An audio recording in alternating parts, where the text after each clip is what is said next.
Hey there, welcome back to Higher Level Gaming. We're going to be talking about the Game Awards today, and we have a lot of stuff to get through, so we're going to try to do this as fast as possible and not waste anybody's time.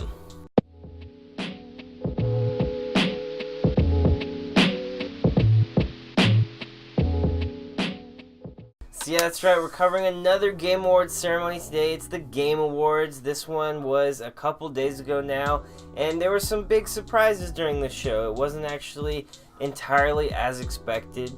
Despite the many world premiere trailers, we actually thought that the awards themselves were the most exciting.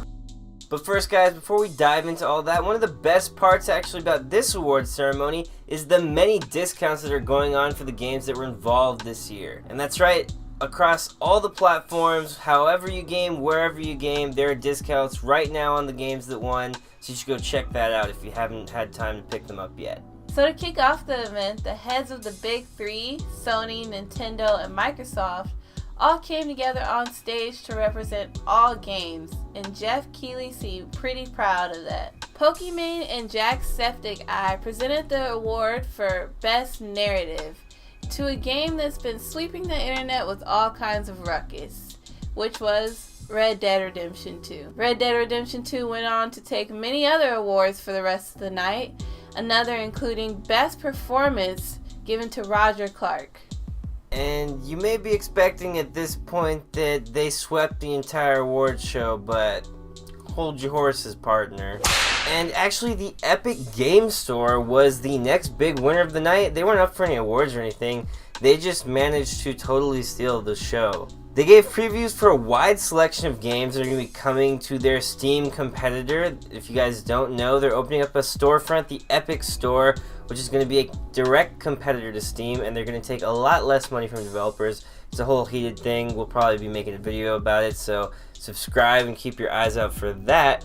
But anyway, they actually revealed a bunch of exclusive games. Dauntless, Ashen were two of the games that they're going to be having only on the Epic Store. And they're also going to be giving out free games. Subnautica is the first free game that they're going to be giving out, as well as Super Meat Boy later this month. And then next year, they plan to give out 2 free games every month.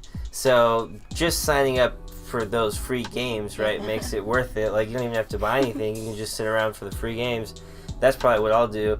But who knows, I might see something on there for a cheaper price than on Steam, and that's exactly why, you know, this is such a serious competitor for the Steam platform. I really didn't expect them to become so aggressive and quick with it, and I'm wondering what Steam's going to try to do to stay on top. And for some more awards, the award for Best Score and Best Audio went to Red Dead Redemption 2.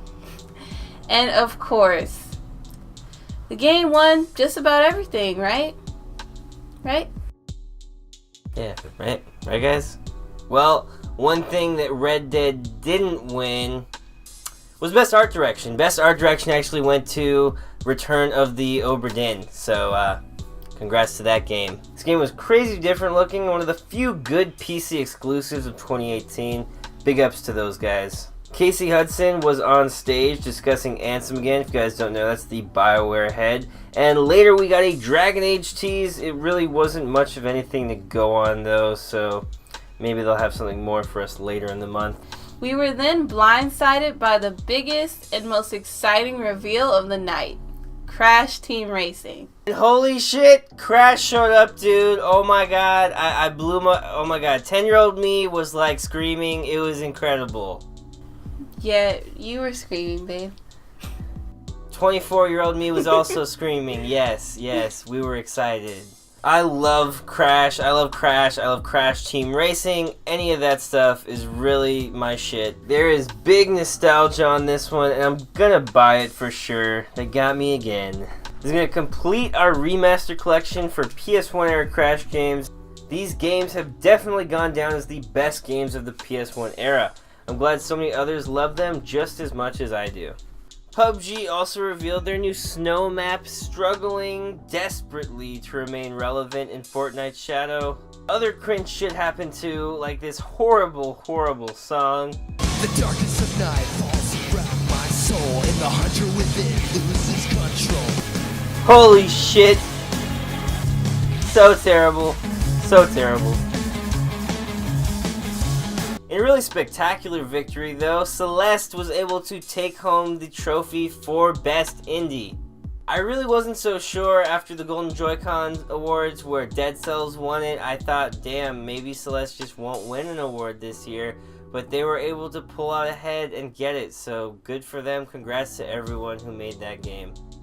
Best Game Direction went to God of War, which also won Best Action Adventure Game. And it was a great game. It was well deserved. Cory Barlog couldn't help but crying, which I totally understand. He put his soul and heart into the game, and it really shows. And that was it. Yep, that was all God of War 1, right? Yeah. Let's talk about Game of the Year.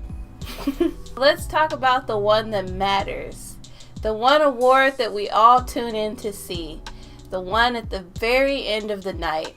The Game of the Year award. Let me just tell you, it was 3.5 hours. It was the very end of the night. It was the very end of the night. Jeff Kaplan came up to present Game of the Year, and it was not Red Dead Redemption 2. It lost. Not Game of the Year. God of War took it home. Crazy. That game won a lot of categories. And honestly, I don't think anybody expected this. We checked a lot of news outlets. We looked around a lot online. Everyone that we heard talking about Red Dead Redemption 2 was saying that it would win Game of the Year. Or sorry, vice versa, but you get what we're saying. Yeah. Nobody was saying God of War. It's pretty amazing, actually. I voted against God of War, even though I played it and I loved it, so I don't really feel like I lost. And there really were like a lot of great games this year. I feel pretty lucky to be a gamer this year. There were some amazing titles. When the show started, it seemed inevitable the Red Dead Redemption 2 would take home almost every award. But boy, oh boy. We were all shocked when God of War took home Game of the Year. But even though it was insane, it definitely deserved it. Before we head out, we have a few more things we'd like to talk about. Also, if you guys would take the time to like and subscribe, we have a lot more things planned throughout the year, like gaming videos, essays, and gameplay. Also, check out the banner on our page to follow Higher Level Gaming on social media. In some more actual awards, Ninja won for Content Creator of the Year, and it was well deserved. Sonic Fox, if you don't know who that is, wow, you gotta Google the guy. Sonic Fox won Best Esports Player of the Year. Just to give you an idea, he wore his furry suit. He's a furry, and he wore his furry suit onto the stage to accept his award. So yeah, you just Google it. He's actually the fighting game champion for more than one game. He has like almost, I think, 3. He has like 3 or 4. I don't know. This guy is constantly winning championships for a few different fighting games. So he's obviously super skilled and definitely deserves it for Best Esports Player. Ed Boon showed up and acted like he was going to give away an award, but he was actually there to announce a brand new Mortal Kombat game. They went with some newer, more modern music this time, 21 Savage, but it was still kind of cringy like all the other songs, and the video just wasn't quite right.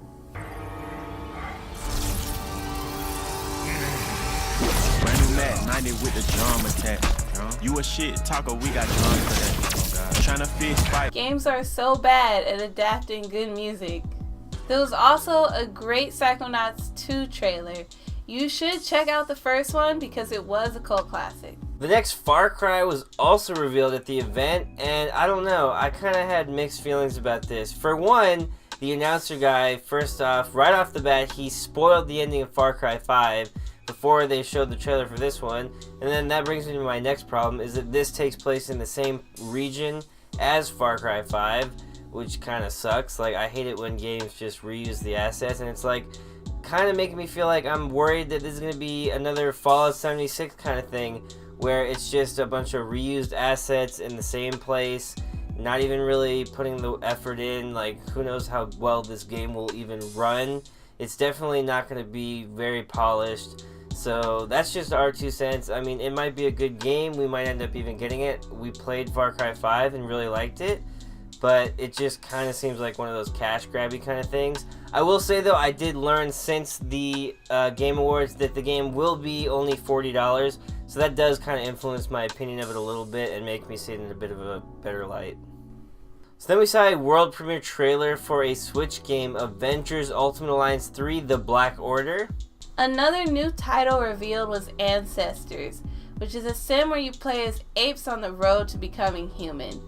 And I'll admit, the gameplay did look a little underwhelming for that one, but it definitely looked different and totally unique, unlike anything we've really seen in gaming up to this point so far. So, points for that. So then a new Obsidian Game Studios game was revealed, Outer Worlds. This looks like a sci-fi Fallout kind of game actually, and it is created by, of course, the people who originally created Fallout, which is exciting. Hopefully this will be more RPG, less shoot 'em up like the latest Fallouts, and I'm almost certain that it will be a better Fallout game than the last two actual Fallout games, sadly enough. Joe and Anthony Russo of the Avengers showed up to give out Best Ongoing Game Award, and Fortnite won that one. Of course, did you ever even doubt it, guys? It also took home the trophy for Best Multiplayer. There was a lot of promoting for Season 7 going on throughout the event as well, and they did something that I was kind of expecting. They fulfilled the whole "Worlds will change" motto that the Game Awards was using this year. During the event, they actually had the Fortnite map update during the Game Awards. It was really weird, but kind of cool. They only changed one world though, so you kind of false advertised a little bit there, Jeff. An iceberg has also crashed into the map this season, so there's a lot of changes. What they added during the Game Awards, though, was a new section of the map called The Block. The Block has landed where Risky Reels used to be, and it's an area where fan-created content will be spawning in. And lastly, but not at all least, Persona 5 showed up. Joker from the game specifically, he kind of stole the show at the very end to announce that he's going to be coming to Smash Brothers. He's the first confirmed DLC fighter for the game. I'm pretty excited as I have this game already and I've been playing like fucking hours of it just non-stop. It's really good, and I'm sure that they're going to have just a crazy lineup for the DLC. I'm still fingers crossed for Banjo, but I know that's like a far cry at this moment, but fingers crossed. So that was it for the Game Awards, guys. Kind of a lot, but kind of not so much. Kind of underwhelming, but kind of overwhelming at the same time. Definitely a mixed bag. Thank you so much for watching. Stick around for just a second for some links to more videos, and have a good day. This eye is not merely seeing reality, it is touching the truth.